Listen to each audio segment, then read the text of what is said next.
Alright, I'm going to do a quick video today. I got a question from a guy on my Facebook page, on Wildfield Outdoors' Facebook page, or it might have been mine. I don't know, I got it set up to where I can kind of stay in contact with people through the Facebook Messenger.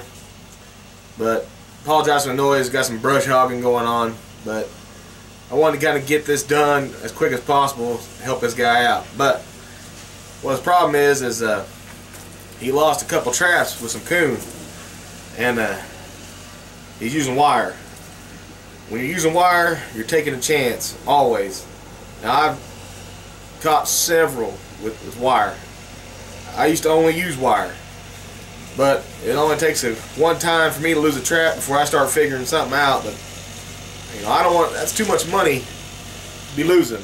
You got the price of the hide of the coon, plus the price of the trap.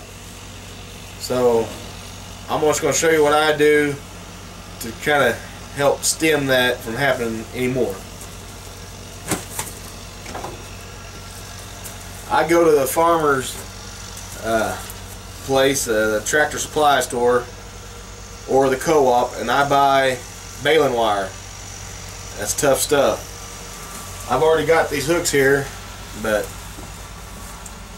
I'll run that through this staple here, and I'm going to walk out here about 20 feet. And I'm going to unroll this as I go because you don't want to get it kinked up. First of all, be sure you're not using old wire. Make sure you got good wire, not too thin. I don't know what gauge baling wire is. For some reason 14 is sticking in my head, I don't know. But anyway, there's different gauges of wire. I find baling wire is pretty tough. Alright, so I got my other end cut. I'm going to stick that in there.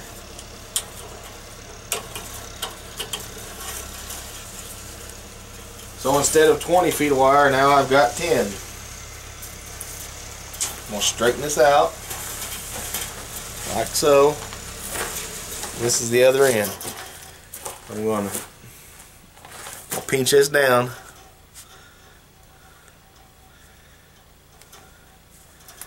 Something like that.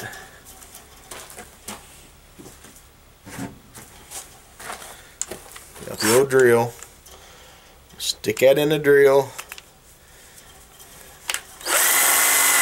and close it down on it like that. So I'm gonna pull it, give it a little bit of tension, and then just turn it on.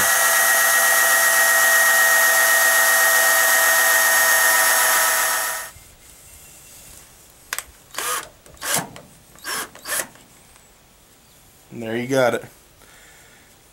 You got it. We got about 12 feet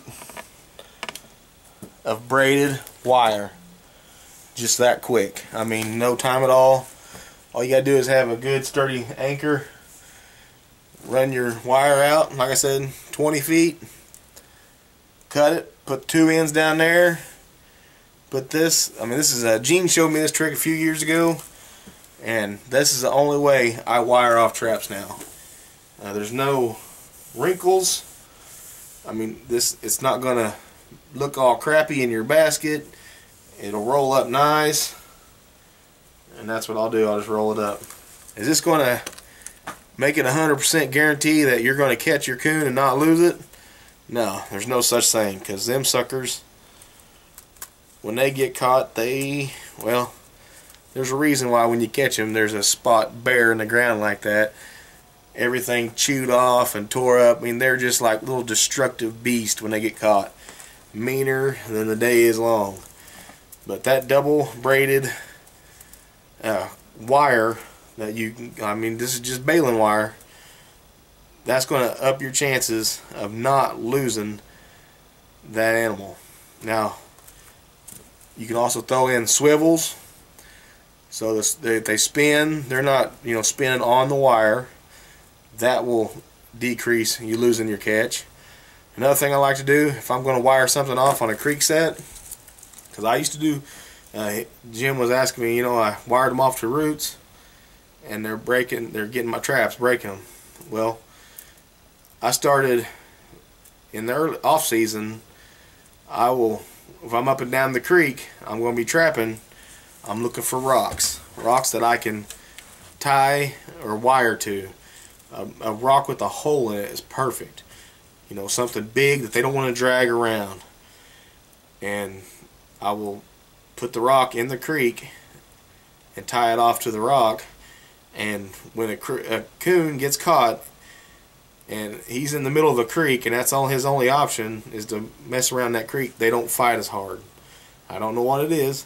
The best thing you can do probably on that situation is drown them. Set a drowning set. You know, of course, I've done videos on drowning sets, and I'm going to do some more on drowning sets.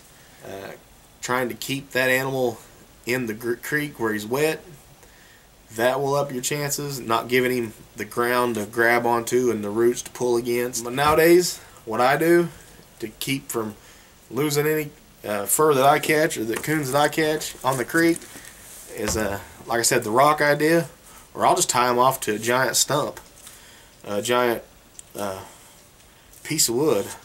I don't make it easy for them. It's usually about that big around, about that long, and it'll have a knot on each end or a limb so that he can't slip the wire off. And sometimes I'll make that a part of my set.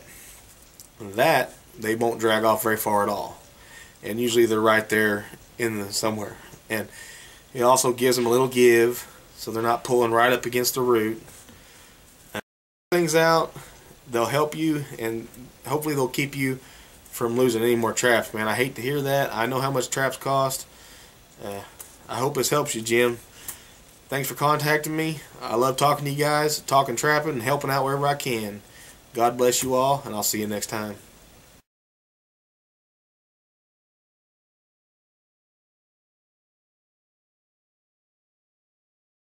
Trapping with T-Mac. Almost 90 minutes of fun trapping action in the foothills of the Ozarks. To order your copy of Trapping with T-Mac today, go to www.wildfortheoutdoors.com and check out our online store. For tons more videos, go to our YouTube channel, Wild for the Outdoors. You can also see them at www.wildfortheoutdoors.com, and be sure to visit our online store. And don't forget to go to Facebook, like us, share us with your friends, and hey, remember, it's your God-given duty to manage this land.